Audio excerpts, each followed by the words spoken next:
మా ప్రియ పరలోకపు తండ్రి, మీ శ్రేష్టమైన ఘనమైన ఉన్నతమైన నామానికి స్తోత్రాలు చెల్లిస్తూ ఉన్నాం. మీరు మమ్మలను ప్రేమించి మీ కృపలో దాచి కాచి కాపాడి భద్రపరుస్తూ మీ సన్నిధిలో ఆనందించే గొప్ప భాగ్యాన్ని మీరు మాకు కలిగించిన విధానముకై వందనాలు. శరీరము బలహీనమైన ఆత్మ బలహీనము కాకుండా జాగ్రత్తగా నీ వాక్యము చేత చూచుకోమన్నారు. అటువంటి పరిస్థితిలో మా జీవితాలను ప్రభువా మీరు నడిపిస్తూ మీ మాటల ద్వారా బలపరుస్తూ నీ కొరకు మేము ఎలా జీవించాలో, ఈ లోకాన్ని విడిచిపెడితే మేము నిత్య జీవానికి రావటానికి కలిగిన అర్హతను సంపాదించుకొని మీలో బ్రతుకున్నట్లు మమ్ములను మీ ఆత్మ ద్వారా నడిపిస్తున్నారు తండ్రి. అందుకై స్తోత్రాలు చెల్లిస్తూ ఉన్నాం. ఈ సమయములో నీ వాక్యం ముందు నిలబడ్డాం. నీ పరిశుద్ధాత్మ సహాయము నాకు అనుగ్రహించండి. వినుచున్న వారందరూ మేలు పొందినట్లు మీ సహాయం అందించి గొప్ప కార్యము చేయమని, మందరి హృదయాలను వాక్యము చేత తృప్తిపరచమని యేసుక్రీస్తు ప్రభు పేరిట ప్రార్థించి వేడుకుంటున్నాము తండ్రి. ఆమేన్. అపోస్తుల కార్యముల గ్రంథంలో 5వ అధ్యాయాన్ని మనం పోయిన వారం ప్రారంభించాం. అపోస్తుల కార్యముల గ్రంథం 5వ అధ్యాయం. ఈ 5వ అధ్యాయములో 2 భార్యాభర్తలు మనకు కనబడుతున్నారు. వారెవరంటే అననీయ, సప్పీరా అనే 2 భార్యాభర్తలు కనబడుతున్నారు. వీరు దేవుని సంఘానికి చెందినవారు. దేవుని సంఘంలో వీళ్ళు ఒక మంచి ఆధ్యాత్మికమైనటువంటి మాటలతో ప్రభు యొక్క సన్నిధానములో తోటి వారితో సహవాసము చేస్తున్న ఒక మంచి కుటుంబము అనే చెప్పాలి. ఎందుకు అంటే ఈ అననీయ సప్పీరాల జీవితంలో అప్పటి వరకు మంచి ఆలోచనలతో మంచి తలంపులతో దేవునిని వెంబడించారు అని చెప్పుకోవచ్చు మనం. వారిని ఒక్కసారే ప్రక్కకు తీసివేయటానికి అవకాశం లేదు. ఎందుకంటే వారిలో ఏకత్వం ఉంది అని చెప్పాను పోయిన వారంలో. భార్యాభర్తల మధ్యలో ఏముందంటే ఏకత్వం ఉంది. ఒకసారి 5వ అధ్యాయము తెరచి 1వ వచనాన్ని మళ్ళీ చదవండి. అపోస్తుల కార్యముల గ్రంథం 5వ అధ్యాయము 1వ వచనం. అననీయ అను ఒక మనుషుడు తన భార్య అయిన సప్పీరాతో ఏకమై పొలమమ్మెను. తన భార్య అయిన సప్పీరాతో ఏకమై అనే మాట చూస్తున్నాం. అంటే ఈ భార్యాభర్తలు 2 ఏకత్వము కలిగిన వారు అని మనకు అర్థమవుతుంది. భార్యాభర్తలు ఏకత్వంతో ఉంటే కుటుంబంలో సమస్యలు వస్తాయండి. కుటుంబములో పరిస్థితులు ప్రతికూలంగా మారతాయా అంటే మారవు. ఎందుకంటే ఐక్యత, భార్యాభర్తల మధ్యలో ఏకత్వం చాలా చాలా ప్రాముఖ్యమైన స్థానాన్ని సంపాదించుకుంటుంది అని గత వారంలో నేను మీకు చెప్పాను. వీళ్ళల్లో ఉన్న మరొక విషయం ఏంటంటే ఏ పని చేసినా 2 ఎరుకనే పని చేస్తారు. 2వ వచనం చదవండి. భార్య ఎరుకని వాడు దాని వెలలో కొంత దాచుకొని కొంత తెచ్చి అపోస్తుల పాదముల యొద్ద పెట్టెను. భార్య ఎరుకని అన్నాడు చూడండి. అంటే భార్య ఎరుగకుండా ఇతడు ఏ పని చెయ్యడు. నిజంగా ఇవి మంచి లక్షణాలండి. ఇవి మీరు తేలిగ్గా తీసుకోకండి. మంచి లక్షణాలు. ఇప్పటి వరకు వారు సంఘములో ఆత్మీయులుగా పెరుగుతున్నారు. దేవుని వాక్య విధానములో వాళ్ళు జీవిస్తూ ఉన్నారు. అందరూ అపోస్తుల పాదముల యొద్ద వారి చరాస్తులు అమ్మి వారు సమష్టిగా పంచుకుంటున్నారు. లేవీడైనటువంటి బర్నబా కూడా తన పొలాన్ని అమ్మి వారికి అపోస్తుల పాదముల దగ్గర పెట్టటం, ఇవన్నీ వాళ్ళ హృదయాలను కదిలించి మనము కూడా అపోస్తుల పాదముల యొద్ద దేవుని యొక్క సొమ్ము లేక దేవుడు మనకిచ్చిన సొమ్మును పెట్టాలి అనే ఆలోచనతో ప్రియులారా వీళ్ళు కూడా పొలం అమ్మారు, ఏకమై అమ్మారు. ప్రియులారా ప్రతి విషయంలో కూడా వారు ఇద్దరు ఎరుకనే, అంటే భార్య ఎరుకనే భర్తకు ఎరుకనే అంటే ఎరిగిన విధానంలో, భార్యాభర్తలు ఎరిగిన విధానంలోనే పని జరిగిస్తూ ఉన్నారు. ప్రియులారా బాగా గమనించండి, ప్రతి విషయం భార్యకు చెప్పి చేయటంలో మంచి విధానం ఈ కుటుంబములో మనకు కనబడుతుంది. కొన్నిసార్లు భర్తలు కొన్ని విషయాలు భార్యలకు చెప్పరు, కొన్ని సంగతులు భార్యలకు చెప్పకుండానే సొంత నిర్ణయాలు తీసుకొని కుటుంబములో సమస్యలు కొని తెచ్చుకుంటారు. కుటుంబములో ఏదైనా ఒక పని జరిగినప్పుడు, ఏదైనా ఒక పని చేస్తున్నప్పుడు భార్యాభర్తలిద్దరూ కూడా కూర్చొని ఇది చేద్దాం ఎలా ఉంటుంది, ఇదిగో ఈ రీతిగా మనం నడుచుకుంటే ఎలా ఉంటుంది, ఇది నా ఆలోచన, నీ ఆలోచన ఏంటి అని భార్యాభర్తలిద్దరూ కూడా చెప్పుకోవటంలో ప్రియులారా అది గొప్ప విషయం అని నేను మీకు తెలియచేస్తాను. కాబట్టి భార్యకు తెలియకుండా భర్త గాని, భర్తకు తెలియకుండా భార్య గాని ఏ పని చెయ్యకూడదు. ఎందుకంటే అది నిజంగా ఒక కుటుంబ జీవితంలో ఉండవలసినటువంటి విధానం. కానీ ఇక్కడ జరిగినటువంటి విషయం ఏంటంటే వీరు ఏకమై జీవిస్తున్నారు. వీళ్ళు చేసే పని కూడా ఒకరికి తెలియకుండా ఒకరు చెయ్యకుండా జరిగిస్తున్నారు. కానీ చేసే పని ఎటువంటిది, చేసే పని ఎటువంటిది, మంచిదా చెడ్డదా, ఇది మనం తెలుసుకోవాలి. ఏమండి ఆలోచించండి, భార్యాభర్తలు ఏకమై జీవించటం మంచిదే, ఒకరికొకరు తెలుసుకొని మాట్లాడుకొని చెప్పటంలో మంచిది.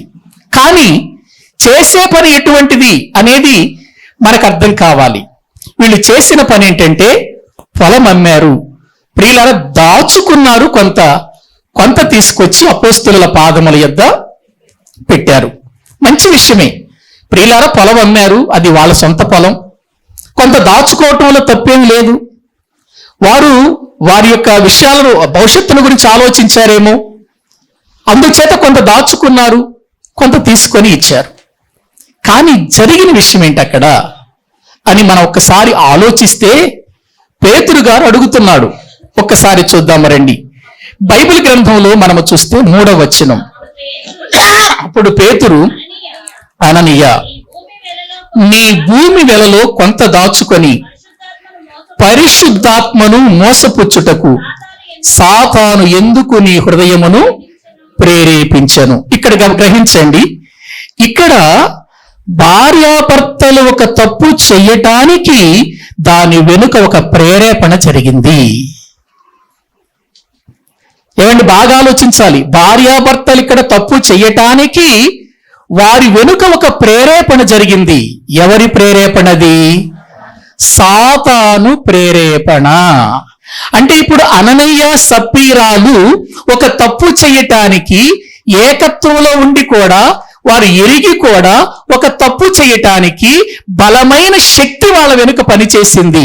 ఏంటది? ప్రియులారా సాతాను శక్తి. ఇది ఎవరికి అర్థమవుతుంది చెప్పండి? ప్రియులారా మనం ఆలోచించాలి. చాలాసార్లు భార్యాభర్తలు కొన్ని విషయాల్లో పొరపాటు చేస్తున్నప్పుడు, వారు చేసే పని తప్పైనప్పుడు అది వారి జీవితంలో మంచిగా అనిపించొచ్చేమో కానీ దాని వెనుక ఉన్న ప్రేరేపణ ఎవరిది అనేది మనం తెలుసుకోవాలి. ఏవండి అననీయ సప్పీరాలనేనా? మనల్ని కూడా ప్రేరేపిస్తాడు సాతానుడు. ప్రతి ఒక్కరిని ప్రేరేపిస్తాడు. వాళ్ళేదో చెడ్డవాళ్ళు, మనమేదో మంచివాళ్ళు అని అనుకోకండి. వాళ్ళను ప్రేరేపించిన అపవాదే మనలను కూడా ప్రేరేపిస్తాడు. ప్రియులారా ఈ ప్రేరేపణ విషయంలో మనము లోబడితే జరిగేదే దేవుని దృష్టిలో అన్యాయమైన కార్యం. అపవాది ప్రేరేపణకు మనము లోనైతే జరిగేదే సంఘానికి, ప్రియులారా మన జీవితాలలో వచ్చేటువంటి అవమానం. ఇది మనం తెలుసుకోవాలి. పేతురు గారి దగ్గరకు వచ్చిన అననీయ సప్పీరాలు ప్రియులారా ఒక మాట చెప్పొచ్చు. అయ్యా మా అవసరాల కొరకు మేము పొలం అమ్మాం, కొంత దాచుకున్నాము, అమ్మిన మాట వాస్తవమే, అది దేవుని పాదాల దగ్గర పెట్టాలని అమ్మాం, అయితే కొంత మేము దాచుకున్నాము, కొంత తీసుకొచ్చి ఇదిగో ఇచ్చాము అంటే అక్కడ ఎటువంటి బాధ ఉండదు, అక్కడ సమస్య ఉండదు. కానీ ఇంతకీ అమ్మారా అంటే ఇంతకీ అమ్మేమంటున్నాడు, ఇంతకీ అమ్మేమంటున్నాడు, దాచుకున్న విషయం చెప్పట్లేదు. అది దేవుని దృష్టిలో తప్పు కాదా? ప్రియులారా, భార్యాభర్తలు ఇద్దరూ ఎరిగిన వారిగానే ఉన్నారు. ఎందుకు వీళ్ళకి ఈ యొక్క పరిస్థితి వచ్చింది, ఈ ఆలోచన వీళ్ళకి ఎందుకు వచ్చిందంటే వీళ్ళ వెనుక సాతాను ప్రేరేపణ ఉంది. ప్రియులారా, సాతానుడు ప్రతి ఒక్కరిని ప్రేరేపిస్తాడు దేవుని పనిలో, దేవుని పని విషయంలో. అనేక సార్లు మనం కూడా మోసపోయిన సందర్భాలు ఉన్నాయి, కానీ మనకు అర్థం కాదు. మనకెప్పుడు అర్థం అవుతుందంటే కూర్చొని ప్రార్థించి ఆలోచించి నేను చేసింది సరైనదేనా, వాక్యానుసారముగా ఉందని వాక్యం ముందు కూర్చున్నప్పుడు మనకు అర్థమవుతుంది నేను చేసినది సరైన పని కాదు, నా వెనుక ప్రేరేపించిన వాడు సాతానుడు. మీకు ఒక విషయాన్ని చెబుతాను చూడండి బైబిల్ గ్రంథములు. ఒకనాడు దావీదు మౌనంగా ఉన్నాడు. తన సేవకులందరూ, యుద్ధాలు లేవు, వారందరూ ఉన్నప్పుడు ప్రియులారా జరిగిన విషయం ఏంటంటే సాతానుడు దావీదును ప్రేరేపించాడు. ఒకసారి చూద్దాం రండి, ఎలా ప్రేరేపించాడో చూద్దాం. దినవృత్తాంతములు మొదటి గ్రంథం 21వ అధ్యాయం. దినవృత్తాంతములు మొదటి గ్రంథం 21వ అధ్యాయము మొదటి వచనాన్ని మనం చదువుకుందాం. 21వ అధ్యాయం మొదటి వచనం. తరువాత సాతాను ఇశ్రాయేలునకు విరోధముగా లేచి ఇశ్రాయేలీలను లెక్కించుటకు దావీదును ఏం చేసింది, ప్రేరేపించిందా? దావీదు ఎటువంటి వాడు చెప్పండి భక్తిలో? భక్తి విషయంలో దావీదు ఎటువంటి వాడు? నిజంగా చెప్పాలంటే దావీదు చేసిన భక్తిలో కనీసం 90% కూడా ఉండదు మంది. ఉంటుందండి? ఉండదండి. ప్రియులారా, అంత భక్తిపరుడుగా మనం చూస్తున్నాం. ఎందుకంటే దావీదును గురించి ఎంతో మంది సాక్ష్యం ఇచ్చారు. నీవు యథార్థవంతుడుగా కనబడుతున్నావు, దైవ దూత వలె కనబడుతున్నావు, నీ యొక్క దేవుడు గొప్పవాడు అని దావీదును చూచిన వాళ్ళంతా ఎంతో సాక్ష్యం ఇచ్చారు ఆయన గురించి. దేవుడు సాక్ష్యం ఇచ్చాడు, అతడు నా ఇష్టానుసారుడైన మనుషుడు, నా ఉద్దేశాలన్నీ నెరవేర్చాడు అని. ఎంత గొప్ప సాక్ష్యం పొందినటువంటి దావీదును అపవాది ప్రేరేపించాడా లేదా అండి? ప్రేరేపించాడు. ప్రియులారా, అపవాది ప్రేరణ అనగానే ఏదో చిన్నగా ఆలోచించకండి ప్రియులారా. మనము క్రియ జరిగించేంత వరకు అది మనల్ని విడిచిపెట్టదు. మనము క్రియ జరిగించేంత వరకు అది విడిచిపెట్టదు. వాళ్ళు భార్యాభర్తలే కావచ్చు, వారు పిల్లలే కావచ్చు, వారు తల్లిదండ్రులే కావచ్చు, వారు దైవ సేవకులే కావచ్చు, వాళ్ళు సంఘ పెద్దలే కావచ్చు, వాళ్ళు విశ్వాసులే కావచ్చు. అయినా వెనుక సాతాను యొక్క ప్రేరేపణ ఎంత బలంగా పనిచేస్తుందంటే నేను చేసేది మంచిదేలే అనిపిస్తుంది మనకి. నేను చేసే పని మంచిదేలే అనుకుంటున్నాం కానీ దీని వెనుక ఒక భయంకరమైన ప్రేరేపణ జరుగుతుందన్న విషయం మనం ఆలోచించం ప్రియులారా. అంతా జరిగిపోయిన తర్వాత ఆలోచిస్తాం మనం. ఇక్కడ దావీదును సాతానుడు దేవునికి విరోధంగా లేపాడు, ప్రేరేపించాడు. జనులను లెక్కించాలి అని చెబుతున్నాడు. జనులు లెక్కించాల్సిన టైం అది కాదు. యుద్ధానికి వెళుతుంటే, లేకపోతే ప్రియులారా ప్రజల యొక్క పరిస్థితిని గురించి ఆలోచించాలి అని అనుకున్నప్పుడు, ఏదైనా జరిగించాలి అని అంటే అతడు లెక్కించాలి. కానీ ఇప్పుడు అవసరము లేని సమయములో ఇప్పుడు లేనిపోయినటువంటి పని పెడుతున్నాడు. పని వాళ్లకు అవసరము లేని సమయంలో పని పెడుతున్నాడు. ఏంటంటే మీరు లేవండి, లేచి జనులను ఏం చేయమంటున్నాడు, లెక్కించండి అని. అంటే అక్కడికి యోవాబు చెప్పాడు, తన సైన్యాధిపతి అయిన యోవాబు. చూడండి కింద చెప్పాడో లేదో ఒకసారి వాక్యంలో మనము చూస్తే 3వ వచనం. రాజా, నా ఏలినవాడా, యెహోవా తన జనులను ఇప్పుడున్న వారి కంటే నూరంతల ఎక్కువ మందిని చేయునుగాక. వారందరూ నా ఏలిన వాని దాసులు కారా? నా ఏలిన వానికి ఈ విచారణ ఎలా? ఇది జరగవలసిన హేతువేమి? జరిగిన ఎడల ఇశ్రాయేలీలకు శిక్ష కలుగును. చేశాడా? యోవాబు చెప్పాడా? యోవాబు ఎవరు? దావీదు యొక్క సైన్యాధిపతి చెబుతున్నాడు, రాజా ఈ టైంలో మనము జనులు లెక్కించటానికి ఇది మనకు అవకాశం కాదు కదా. అనవసరంగా ఎందుకు జైలు లెక్కించటం, శిక్ష తెచ్చుకోవటం ఎందుకు అని చెప్పినా కూడా దావీదు వినలేదు. ఎందుకు వినలేదంటే యోవాబు మాటల కంటే కూడా శక్తివంతమైన ప్రేరేపణ జరుగుతుంది దావీదుకి. ఎవరితో? చూసారా, ఒక భక్తుడేంటి, ఉన్నతమైన స్థాయిలో ఎదుగుతున్నవాడేంటి, ప్రార్థనలో గొప్పవాడు, వాక్యములో గొప్పవాడు, ధర్మశాస్త్రము ఎరిగినవాడు, ప్రియులారా రాజ్య పరిపాలన విషయంలో ఎంతో ఎంతో ఉన్నతమైనటువంటి విజయాలు సంపాదించిన వాడు ఈ రోజున ఎవరి ప్రేరేపణకు లోనైపోతున్నాడు? ప్రియులారా ఆలోచించాలి. మనం దేవుని పిల్లలమని చెప్పుకుంటున్నాం, నేను రక్షణ పొందాను అని చెప్పుకుంటున్నాం, నేను ప్రార్థన చేస్తున్నానండి అని చెప్పుకుంటున్నాం. ఇదిగో ఎన్నో ఎన్నో రీతులుగా మనల గురించి మనము గొప్ప చెప్పుకుంటున్నప్పుడు మన వెనుక ఒక ప్రేరేపణ జరుగుతుంది అనే విషయాన్ని ఎప్పుడైనా ఆలోచించామా? ప్రేరేపణ జరుగుతుంది, ఒక శక్తి పనిచేస్తుంది, ఒక భయంకరమైన శక్తి ఈ భూమి మీద తిరుగుతుందండి. అందుకే అంటాడు ప్రియులారా, పేతురు గారు రాసిన మొదటి పత్రిక 5:8 ఒక్కసారి చూడండి ఏమంటాడో. వాక్యాన్ని మనము చూడగలిగితే పేతురు గారు రాసిన మొదటి పత్రిక 5:8 చూడండి ప్రియులారా. నిబ్బరమైన బుద్ధి కలవారై మెలకువగా ఉండుడి, మీ విరోధి అయిన ఎవరండి వీడు మనకి విరోధి అని అన్నాడు. విరోధితో జాగ్రత్తగా ఉండాలా వద్దా? విరోధిగా ఉన్నప్పుడు జాగ్రత్తగా ఉండాలా వద్దండి? జాగ్రత్తగా ఉండాలి. అదే చెబుతున్నాడు ఇక్కడ. ఇదిగో ఒక విరోధి అనేవాడు ఉన్నాడు, మీ యొక్క విరోధి. ఇదిగో వీడు గర్జించు సింహము వలె ఎవరిని మృంగుదునా అని వెదకుచు తిరుగాడుచున్నాడు. చూసారా ఏమండి, ఎలా తిరుగుతున్నాడట? ఒక గర్జించే సింహం. అంటే సింహము గర్జిస్తుందంటే అర్థం ఏంటి? సింహము గర్జిస్తుంది అని అంటే ఎక్కడ ఎర దొరుకుతుందా ఎదురు చూస్తున్నది. ఎవరు దొరుకుతారు? ఒక ప్రార్థన చేసే భక్తుడు దొరకాలి నాకు, ఒక వాక్యాన్ని ఎరిగిన భక్తుడు దొరకాలి నాకు, ఒక దేవుని కొరకు జీవించే వ్యక్తి దొరకాలి నాకు.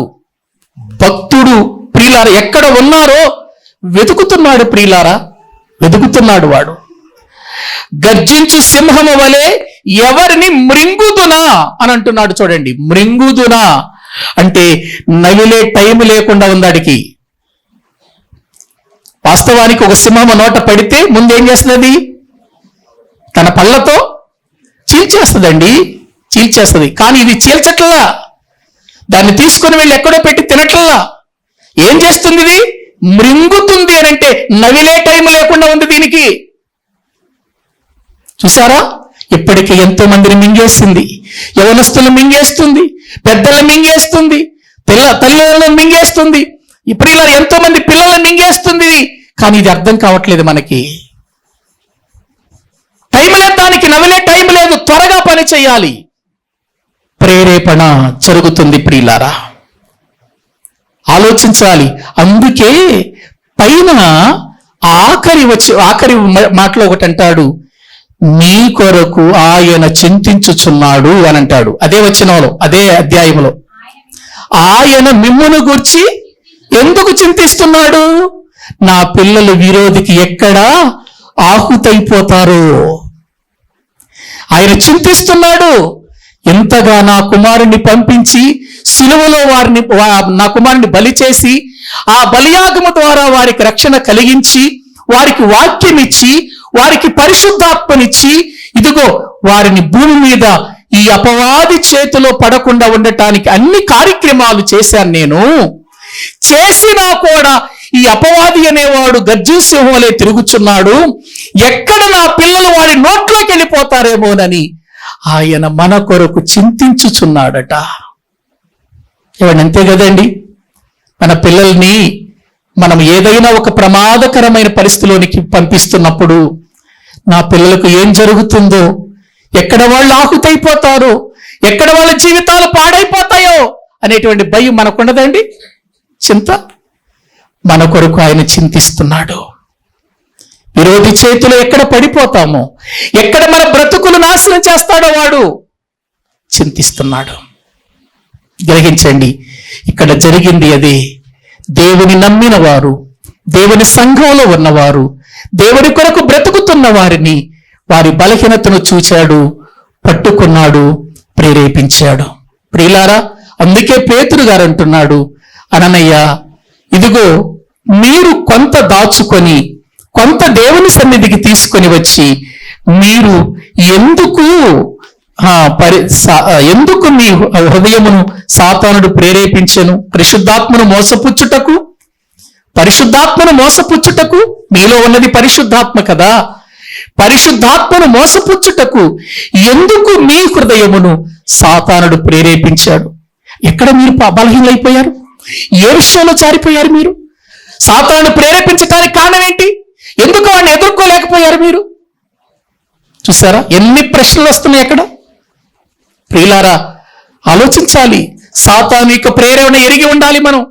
అది దైవ ప్రేరణ, సైతాను ప్రేరణ అని తెలుసుకోవాలంటే మోకరించాలి, వాక్యం ప్రియులారా చదవాలి, వాక్య ప్రకారం ఉందా లేదని పరిశీలన చేయాలి కదండి.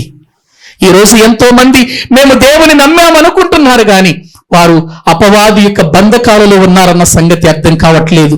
వాడు ఇప్పటికే చాలా మందిని మృంగేశాడు. ప్రియులారా, మనము జాగ్రత్త పడాలని దేవుడు ఈ మాటలు మనకు తెలియచేస్తున్నట్లుగా మనం చూస్తున్నాం. అందుకే పేతురు గారు అంటున్నాడు, ఎందుకు మీరు ఇదిగో సాతాను ప్రేరేపణకు లోనైపోయారు? ప్రియులారా, దావీదు ప్రేరేపణకు 70,000 మంది మరణించారు. సాతాను దావీదును ప్రేరేపించినందుకు, ఆ ప్రేరేపణకు దావీదు లోనైపోయినందుకు ఎంతమంది మరణించారో 14వ వచనం చూడండి. 14వ వచనం, గొప్ప తెగులు చేత యెహోవా ఈ జనులను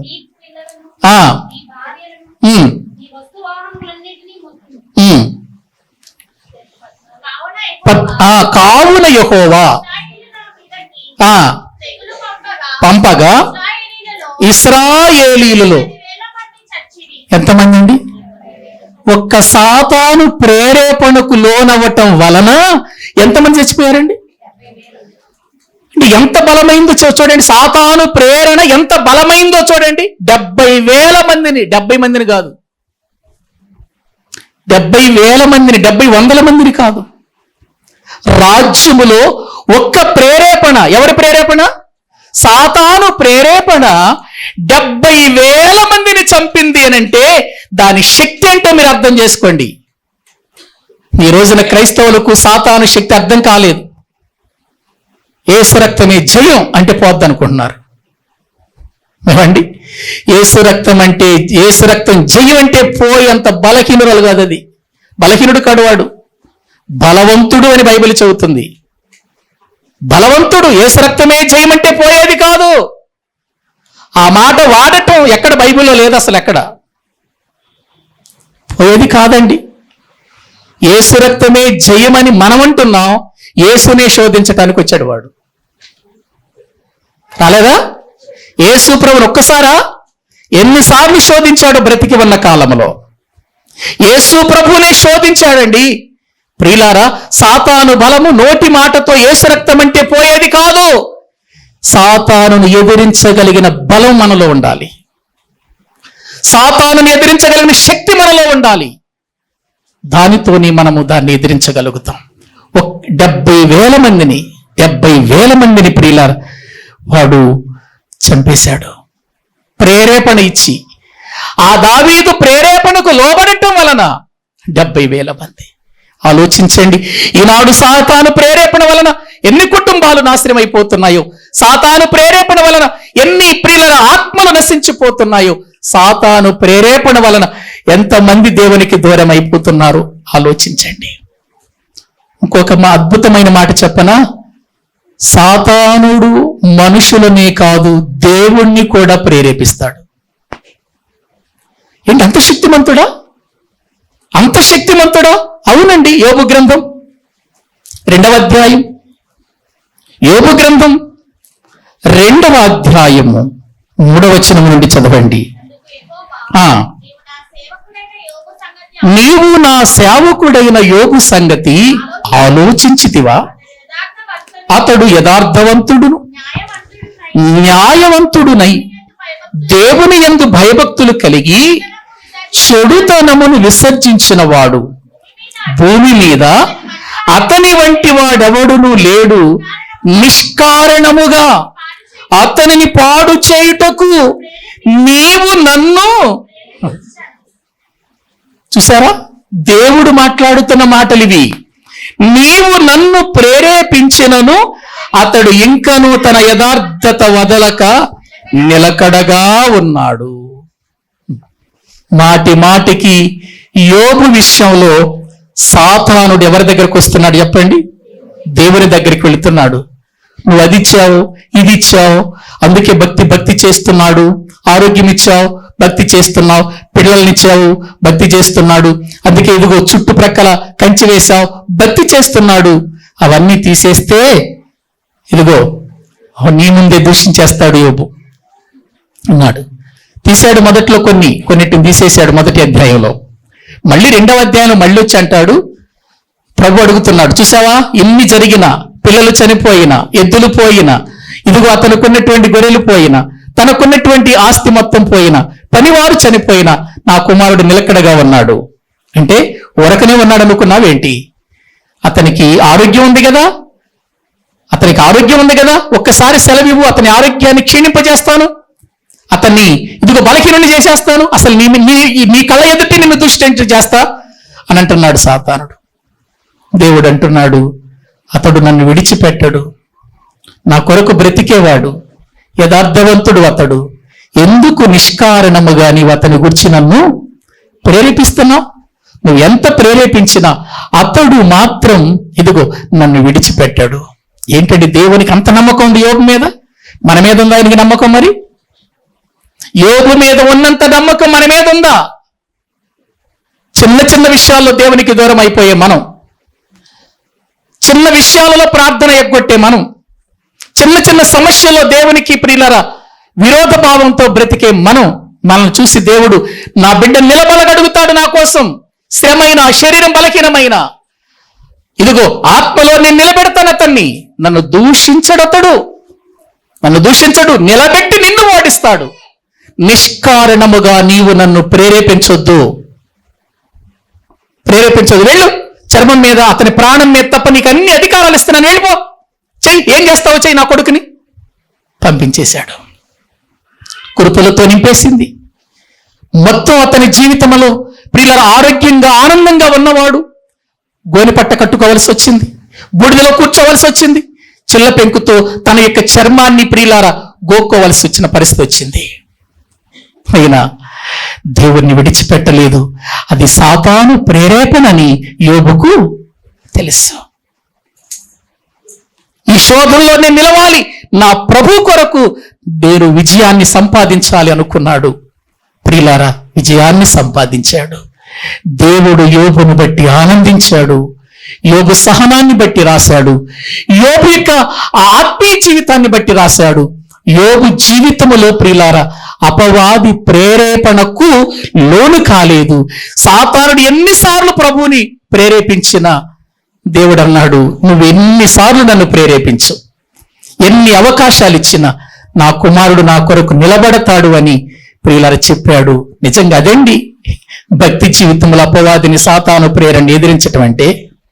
ఏది మరి మన జీవితంలో చిన్న విషయాలలో చిన్న సమస్య వస్తే చాలు మాట్లాడితే ప్రార్థనకు దూరం అయిపోవటం. ఏమంటే చిన్న విషయాలే, అవి పెద్దవేం కాదు, అవి కూడా వాక్య సంబంధమైనవి కాదు. ఇంట్లోనో భార్యాభర్తల మధ్యలోనో లేకపోతే అన్నదమ్ముల మధ్యలోనో వచ్చే సమస్యలకి మనం ఏం చేస్తున్నాం చెప్పండి? దేవుణ్ణి దూరం చేసుకుంటున్నాం, సాతాను ప్రేరేపణకు లోనైపోతున్నాం. ప్రియులారా నేను ఒక విషయాన్ని చెబుతాను, సాతాను ప్రేరేపణకు లోనైతే వచ్చేది నష్టమే తప్ప మనకు ఎటువంటి లాభము రాదు. గుర్తించండి. అందుకే సాతానుడు ఏం వెళతావులే ప్రార్థనకి, ఏం ప్రార్థన చేస్తావులే, ఏ వాక్యం చదువుతావులే, ఏ దేవుని కొరకు బ్రతుకుతావులే, ఇలా ఎన్ని రీతులుగా ప్రేరేపించినా మనం సమర్థించుకోవద్దు. దేవుని విషయాల్లో సమర్థించుకోవద్దు. ప్రియులారా రాత్రి వాక్యం చెప్పాలని వచ్చాను నేను, ప్రియులారా వచ్చాను చెప్పాలి.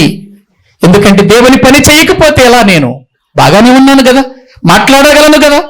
ప్రియులారా చాలా వేదన చెందాను. ఎందుకు నేను ఈ విషయాన్ని మీతో చెబుతున్నానంటే ప్రియులారా, చిన్న చిన్న విషయాలు, చిన్న చిన్న ప్రియులార బలహీనతలు, చిన్న చిన్న ప్రియులార పరిస్థితులు మనల్ని వెంటాడినప్పుడు మనం ఏమాత్రము కూడా వెనుకాడకూడదండి, వెనుకాడకూడదు. ఎందుకంటే మన వెనుక రెండు శక్తులు పనిచేస్తున్నాయి. ఒకటి దేవుని శక్తి, మరొకటి అపవాది శక్తి. ఈ రెండిట్లో ఏది గెలిపించాలో మనము నిర్ణయం చేసుకొని బ్రతకాలి. ఏమైందిలే, వెళ్ళకపోతే ఏమైందిలే, అది చిన్న ఆలోచన అనుకుంటున్నావు కానీ దాని వెనుక ఎవరి ప్రేరేపణ ఉందో నీకు అర్థమవుతుందా? ఆ రోజు నువ్వు ఎంత ఆత్మీయమైన ఆహారాన్ని పోగొట్టుకున్నావు అర్థమవుతుందా? ఆ రోజు ఎంతగా నిన్ను బలపరిచే దేవుని మాటలు పోగొట్టుకున్నావో తెలుసా? సాతానుడికి తెలుసు, ఈ రోజు నువ్వు వెళితే ఆ మాటల ద్వారా బలపడతావు, దేవుని కొరకు బ్రతుకుతావు, దేవుని కొరకు నీవు ఒక తీర్మానం చేసుకుంటావు. వద్దు, ఈరోజు దేవునికి దూరం అయిపో. మనం తేలిగ్గా తీసుకుంటాం దాన్ని. ప్రియులారా, తర్వాత వచ్చే నష్టం మనకు అర్థం కాదు. అందుకే బైబిల్లో ఒక మాట అంటాడు, వాక్యములో చూద్దాం రండి ప్రియులారా. తెస్సలోనికీయులకు రాసిన మొదటి పత్రిక 3వ అధ్యాయము 4వ వచనం. తెస్సలోనికీయులకు రాసినటువంటి మొదటి పత్రిక 3వ అధ్యాయము 4వ వచనాన్ని చదువుకుందాం. ఈ శ్రమల వలన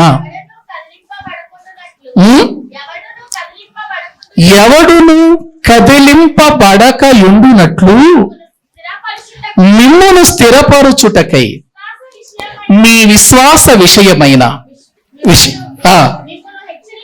మిమ్మును హెచ్చరించుటకు మన సహోదరుడును క్రీస్తు సువార్త విషయములో దేవుని పరిచారకుడనైన తిమోతిని పంపితిమి.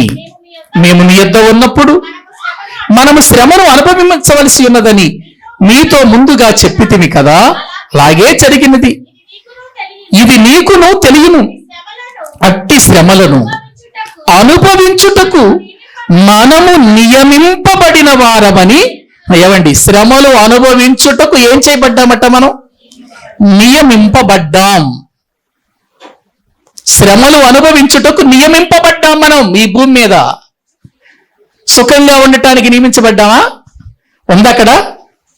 ఏవండి, గ్రహించండి. ఈ శ్రమలలో మీరు నిలిచి ఉండాలని, ఈ శ్రమలలో మీరు స్థిరంగా బ్రతకాలని మీ యొద్దకు నేను తిమోతిని పంపించాను. తెస్సలోనికీయులారా, తిమోతి మిమ్మల్ని బలపరుస్తాడు. వాక్యంలో దేవుని కొరకు ఎలా బ్రతకాలో చెబుతాడు. ఎందుకంటే ఇప్పుడు 5వ వచనం చదవండి. ఇందుచేత నేనును ఇకను సహింపజాలక శోధకుడు, చూడండి అక్కడ ఎవరట? శోధకుడు మిమ్మును ఒకవేళ శోధించునేమో అనియు, మా ప్రయాసము వ్యర్థమైపోయనేమో అనియు మీ విశ్వాసమును తెలుసుకొనవలెనని అతన్ని పంపితిని, తిమోతిని పంపాను. ఎందుకంటే మీరు శోధకుడు వచ్చి మిమ్మల్ని శోధించినప్పుడు మీరు ఒకవేళ మేము మీ కొరకు ఎంత ప్రార్థన చేశాం, మీకు ఎంత వాక్యం అందించాం, మిమ్మల్ని దేవుని కొరకు నిలబెట్టాం, ఎక్కడ మా ప్రయాస వ్యర్థమైపోతుందోనేమోనని మీ యొద్దకు తిమోతిని పంపించాను. తిమోతి వాక్యము ద్వారా, ప్రార్థన ద్వారా, మాటల ద్వారా మిమ్మల్ని బలపరుస్తాడని. చూసారా అండి? వాక్యము ఎందుకు వినాలి? ఎందుకు దేవుని వాక్యం దగ్గరకు రావాలి? సహవాసంగా ఎందుకు కూడుకోవాలి? దేవుని పిల్లలుగా మనం ఎందుకు దేవుని మందిరానికి రావాలంటే దేవుని వాక్యము చేత శోధకుడు వేసేటువంటి ఆ భయంకరమైన అగ్ని బాణములను ఆర్పాలంటే మనము దేవుని సన్నిధిలో బ్రతకాలి. అనేక సార్లు సాతాను ప్రేరేపణకు మనము లోనైపోతున్నాం. లోనైపోతే వచ్చే నష్టం ఏంటో మనం అర్థం చేసుకోవాలి. ఇక్కడ సాతాను మీ హృదయమును ఎందుకు ప్రేరేపించును అని అంటున్నాడు. మళ్ళీ చదవండి వచనం. అపోస్తుల కార్యముల గ్రంథం 5వ అధ్యాయము 3వ వచనం చదువుదామండి. పేతురు అననీయ ఈ భూమి వెలలో కొంత దాచుకొని పరిశుద్ధాత్మను మోసపుచ్చుటకు సాతాను ఎందుకు నీ హృదయమును ప్రేరేపించెను? అది నీ యొద్ద ఉన్నప్పుడు నీదే కదా, నీ యొద్ద ఉంటే అది నీదే కదా. అమ్మిన పిమ్మట అది నీ వశమై ఉండలేదా?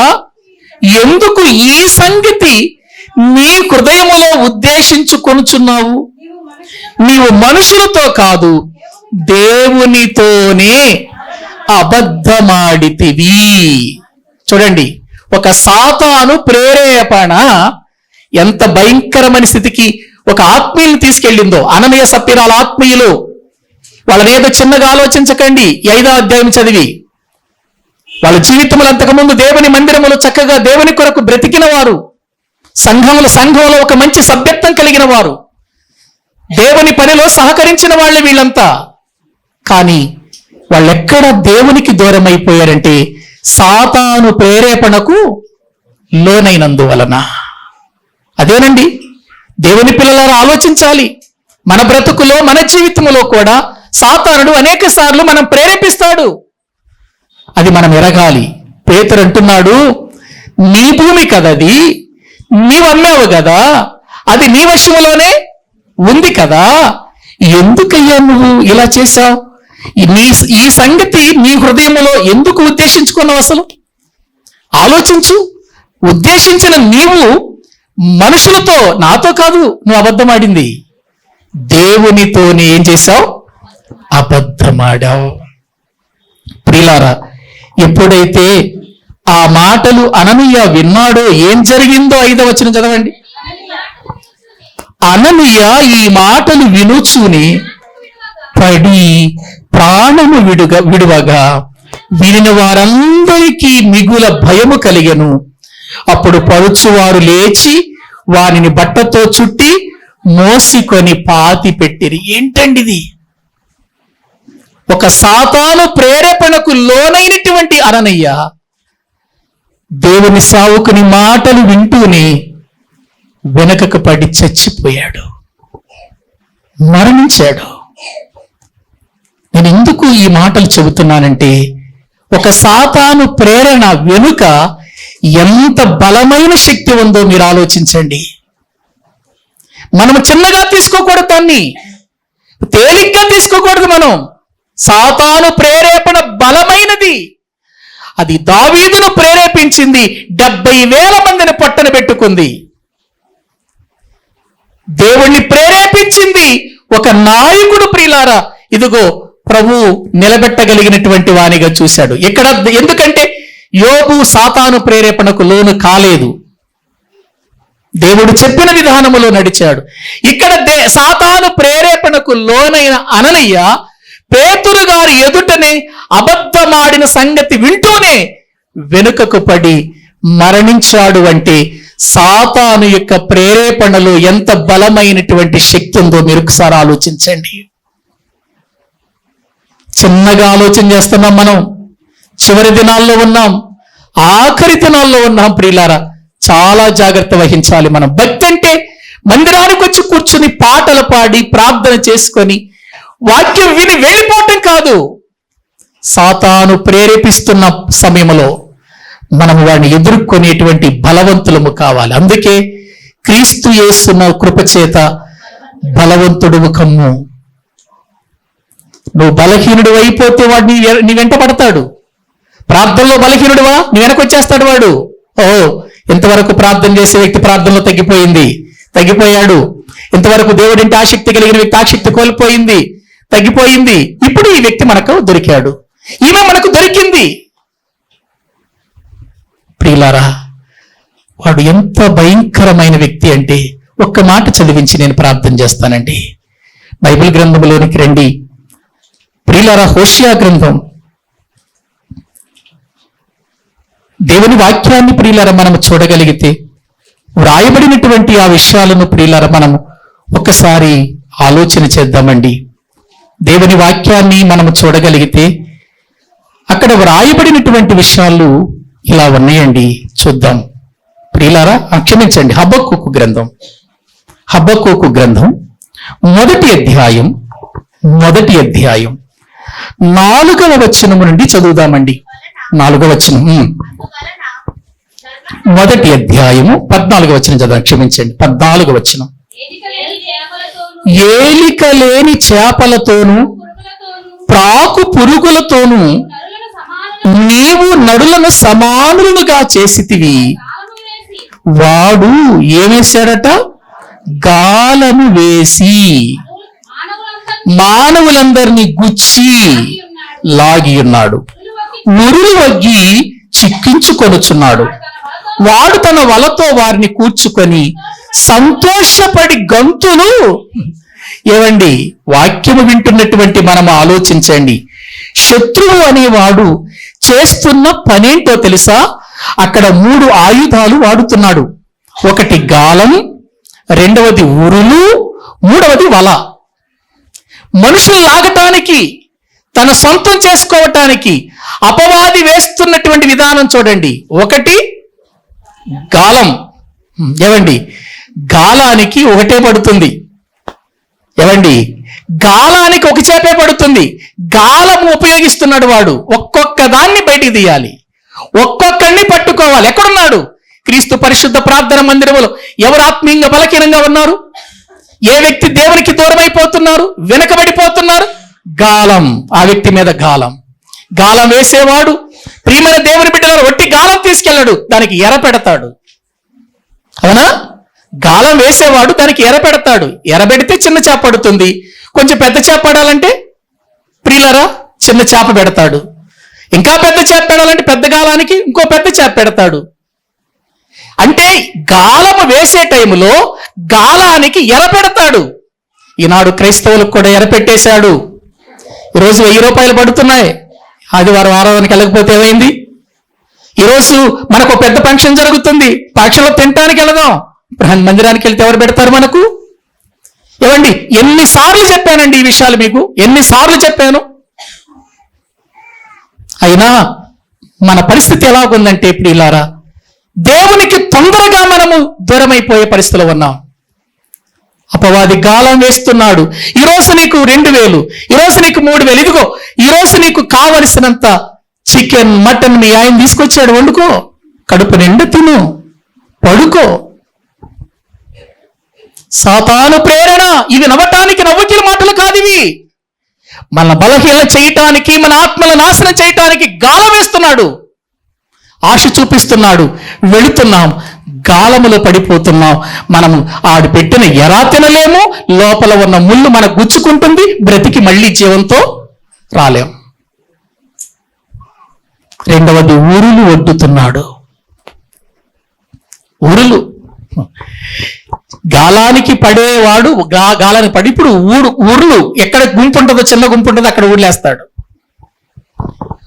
ఉరులు. ఒకరోజు నేను ఇక్కడ కూర్చున్నాను, కాలువ కట్ట మీద చూస్తున్నా. నేను ఒక పక్షులను పట్టేటువంటి వాడు ఒక బుట్ట తీసుకుని వచ్చి అక్కడ ఊర్లు పెడుతున్నాడు. ఊర్లు పెడుతూ టెక్నాలజీ పెరిగిపోయింది. ఇప్పుడు వాడు ఏం చేశాడు తెలుసా? ఒక చిన్న పక్షి అరుస్తున్నట్లుగా రికార్డ్ చేసి ఫోన్ అక్కడ పెట్టి వచ్చేసాడు. ఊర్ల దగ్గర ఇక్కడే నేను చూస్తా ఉన్నాను. ఏంటి ఫోన్ అక్కడ పెట్టి వెళ్ళిపోతున్నాడు? డౌట్ వచ్చింది. కొంతసేపటికండి ఒక పక్షి ఏడుస్తున్న శబ్దం వచ్చేస్తుంది అందులో నుంచి. ఎప్పుడైతే ఏడుస్తున్న శబ్దం వచ్చేస్తుందో పక్షులని ఒక్కసారి వచ్చేసేయండి ఆ గుంపు దగ్గరికి, ఆ ఏడుపు దగ్గరికి. మీరు ఎప్పుడైనా గమనించారా? ఒక పక్షి ఏడుస్తుంటే మిగిలిన పక్షులన్నీ అక్కడ చేరతాయి. మీరు గమనించండి, ఎప్పుడైనా ఒక కాకి పడిపోయింది, ఒక కాకి చనిపోయింది అనుకోండి, ఒక్కసారిగా ఎన్ని కాకులు వచ్చేస్తాయండి అక్కడికి? చాలా వచ్చేస్తాయి కదా. చెప్పటానికి అసలు ఎలా తెలుసు వాటికి? వాటికి ఒక అరుపు ఉంటుంది. ఏడ్చినప్పుడు, శ్రమ జరిగినప్పుడు, వాటికి బాధ కలిగినప్పుడు ఏడ్చి ఏడుపులు అంటే అవి వాటికి అర్థమవుతాయి. ఆ భాష వాటికి అర్థమవుతాయండి. ఒక్కసారి వచ్చేస్తాయి. అలా ఒక్కసారి వచ్చేసినాయండి. ఆ శబ్దం ఎక్కడి నుంచి వస్తుంది అక్కడ వాళ్ళనియండి. తర్వాత వాడు ఆ దూరం నుంచి పరిగెత్తుకుంటూ వచ్చేసాడండి. అవి ఎగరటానికి ప్రయత్నం చేసినాయి కానీ ఉరిల్లో చిక్కుకుపోయాయి. బా ఏంటి ఈ పక్షులను పట్టుకోవటానికి ఎంత టెక్నాలజీ కూడా వాడుతున్నారు ఫోన్ల ద్వారా. ఊరులు వడ్డేవాడంతే. వీడే ఎంత తెలివిగలిగితే మరి ఆడు ప్రపంచపు నాశనగాడు, అపవాది. ఇంకా వాడెంత టెక్నాలజీ వాడాలి? ఎంత టెక్నాలజీ వాడాలో అంత టెక్నాలజీ వాడేస్తున్నాడు ఇప్పుడు వాడు. తర్వాత వలలు, గాలం తర్వాత ఉరులు, ఉరులు తర్వాత వల. వల ఇలా వేసాడంటే అందులో ఒక రకం చేపలు పడవు, అన్ని రకాలు పడతాయి. చిన్నవి పడతాయి, పెద్దవి పడతాయి, యవనంలో ఉన్నవి పడతాయి, ముదిరిపోయినవి పడతాయి, చిన్నపిల్లలు పడతారు.